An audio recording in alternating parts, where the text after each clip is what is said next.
Another 5-minute mystery. See if you can solve the case before the end of the program.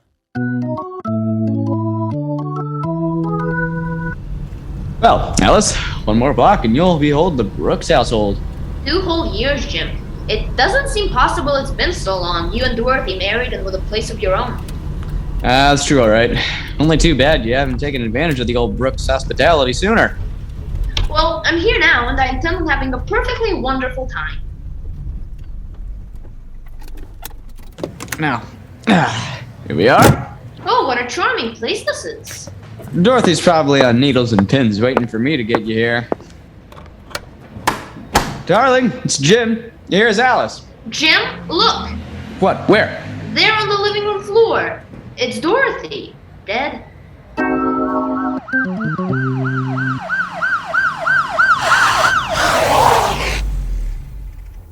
Mr. Brooks, I am afraid you and Miss Manning will have to submit to some routine questions. I'll be happy to help in any way I can, Inspector. Thank you, Miss Manning. Now, Mr. Brooks, while we're waiting for some information I phoned for, I want you to tell me exactly what happened this morning. Yeah, there's nothing much to tell. Both my wife and I were quite excited, expecting Alice, that is Miss Manning here, to visit us from Chicago. I was to wait until she called me at the office. And were you there all morning?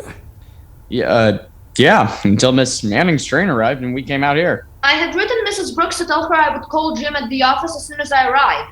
The train was an hour late. Maybe if I'd been here earlier, it may have prevented this. Well, that remains to be seen. Apparently, Mrs. Brooks was sitting here in this chair putting red polish on her fingernails when she was shot from behind. The polish spilled all over the carpet and she was still holding the tiny brush in her hand. She must have recognized her attacker, and since she did not die instantly, she printed these 3 initials on her floor with the polish. D-O-C. D.O.C. Wish we could tell whose initial she was trying to reveal. You sure you don't know anyone whose names would fit that? Positive, I can't. Oh! Yes, Miss Manning, can you think of anybody with these initials? Well, DOC spells Doc, and it's Mr. Brooks' nickname. What? It can't be. Yes, Mr. Brooks. I haven't been called Doc for over 2 years. It was a nickname I picked up in school. My wife didn't like the name and never used it.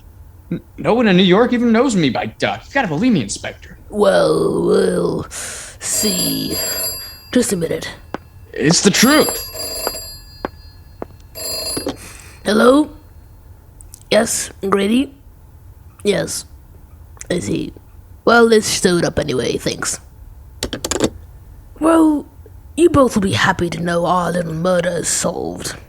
Oh, then it wasn't Doc after all? No, Miss Manning, it wasn't Doc's. I'm arresting you. Miss Manning for the murder of Dorothy Brooks.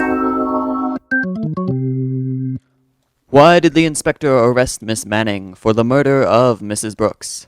In a moment, we'll hear. But first, there's still time to see You're a Good Man, Charlie Brown. 6 shows June 9th through 12th at the Chain Theater at New York City. Don't miss your chance to see Different Directions' production of You're a Good Man, Charlie Brown. And now, back to our story. How dare you arrest me? I was still on the train. Your train wasn't late, Miss Manning. That phone just verified that fact. You came out here, murdered Miss Brooks, and returned to the station and called Mr. Brooks to pick you up. That wasn't what really gave you away. Too bad you didn't know Mr. Brooks was no longer called Doc when you printed those letters on the carpet. The next time you leave a name as a clue to throw suspicion, you better get the name right. But of course, there won't be a next time, will there, Miss Manning? Join us again next time for another chance to solve a 5-minute mystery.